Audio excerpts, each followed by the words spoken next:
Mga kapuso, nagsimula na po nitong Ash Wednesday ang season of Lent sa mga kapuso nating Katoliko. At sa Katanawan, Quezon, isang festival ang ginagawa bilang hudyat sa pagsisimula ng Quaresma. Ipapakita yan sa atin ang ating UH Tour Star. Panoorin natin ito, mga kapuso.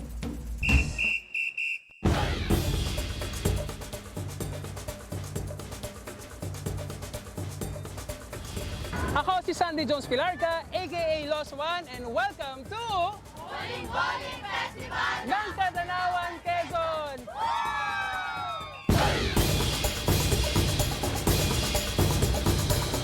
Isinasagawa ngayon dito sa Katanawan, Quezon ang Boling Boling Festival. Ang bowling ay salitang Bisaya na nangangahulugang dirt na sumisimbolo naman sa spiritual cleansing na hudyat naman sa pagsisimula ng Semana Santa. Ang festival na ito ay sumisimbolo rin sa human vulnerability o kahinaan. Pagpapaalala ito na ang tao ay nagmula sa putik o abo at babalik sa abo. Isa rin sa pinakaabangan dito ang karnabal o ang pagsusuot na makukulay na damit na parang payaso. Isinasagawa rin ang dinonya kung saan nagsusuot na makukulay na kasuotan ang mga matatandang kababaihan.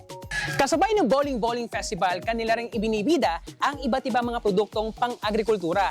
Dito pwedeng niyong puntahan ang kanilang Agritourism Trade Fair na kung saan pwede kayong mamili ng iba't ibang mga pagkain na mula dito sa Katanawan. Ang isa sa pinakakilalang kakanin ang sinalab.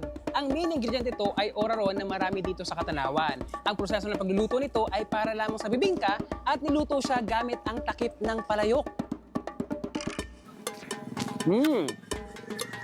Malalasahan mo talaga yung tamis ng saging at magbibigay ng ibang texture yung pinaka-oraro. Diba? Sobrang kakaiba niya. Grabe, sobrang na-enjoy ko ang Boling Boling Festival dito sa Katanawan. And actually, kahit sobrang lapit ko lang dito, first time ko itong ma-experience. And sobrang nakaka-enjoy, lalo na yung mga costume nila ng mga taong putik, meron pang mga suot ng mga lambat, and kung ano-ano pa. Ang mga tradisyong gaya nito ay sumisimbolo ng pagbibigay respeto sa ating kultura at relihiyon. Mula dito sa Katanawan, Quezon, ako si Sandy Jones Pilarca, aka Lost One, ang unang hirit tourist star.